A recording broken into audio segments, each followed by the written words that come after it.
Alors, départ pour le sentier des Roches. Alors, c'est sûr que c'est pas la même ambiance, hein. C'est brumeux, nuageux, un chouïa pluvieux. Par contre, c'est blindé.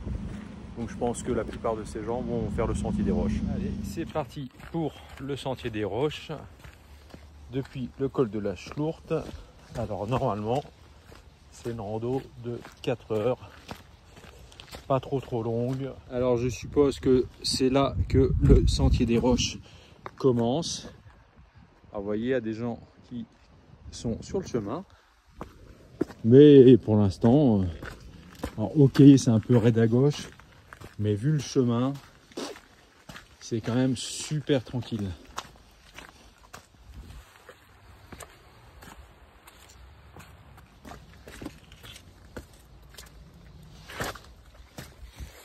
Bah pour l'instant, c'est plutôt cool. Donc oui, il y a quelques passages un petit peu raides sur les côtés, mais c'est hyper bien protégé avec des mains courantes le long des falaises. Alors c'est certain que sur des passages comme ça, il vaut mieux éviter lorsqu'on a peur de se fouler une cheville. Alors j'ai trouvé l'endroit où il faut venir chercher de la mousse pour les décorations de Noël et la crèche. Donc voilà typiquement le genre d'équipement avec petite rambarde et des passages plutôt sympas à travers la colline.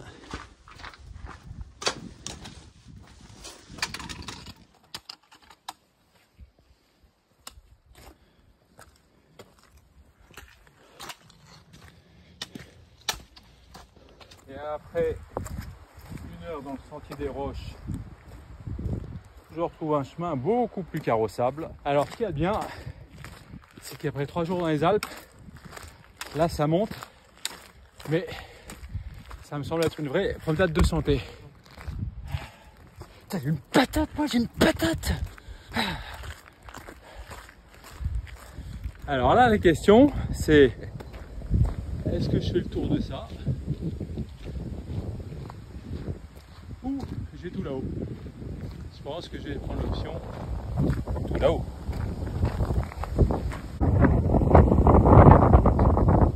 C'est exactement ce qu'il me faut.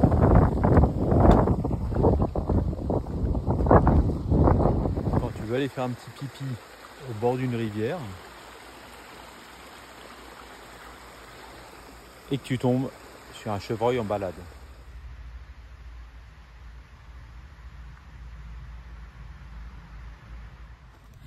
Voilà, c'est plutôt sympa, il y a un petit côté jungle avec la végétation, mais voilà. Et donc là-bas, on voit le chemin qu'il va falloir prendre avec des gens en VTT qui m'ont l'air bien en galère, ou à pied, j'en sais rien. Ah non, ils sont en vélo. Alors, sentier difficile, bon, faut quand même relativiser, hein. C'est quand même un petit chemin qui monte certes, rempli de neige, je dis pas.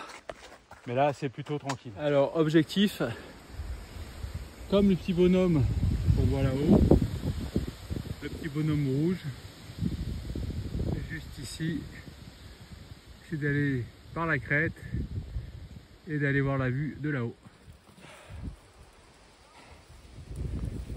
Bah, il y en a qui sont dans la merde.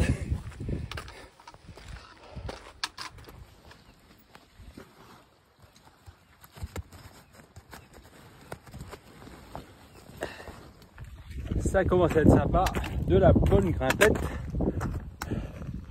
pour rejoindre le sommet là-haut. Et semble-t-il que le Honeck ne soit pas très loin. Je vais voir si je peux y aller ou l'apercevoir en tout cas. Un petit point de vue sympa. Et en fait, je suis sur l'Honeck, je ne le savais pas, mais c'est super joli. Avec vue sur toute la vallée en bas.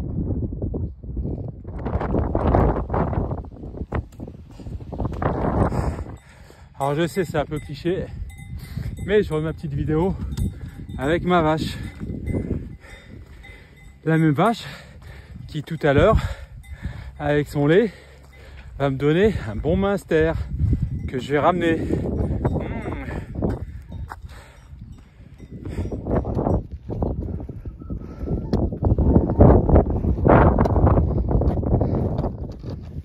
fait une éternité que je me suis pas fait une petite pause bière dans mes périples. Je crois que c'est maintenant.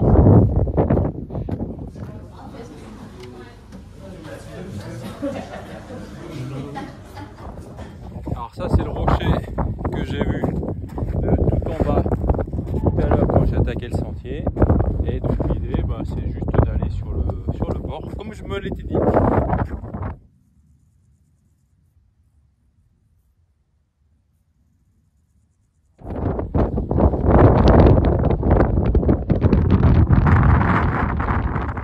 Et le retour vers le col de la Schlourte se fait dans un sous-bois, tranquille.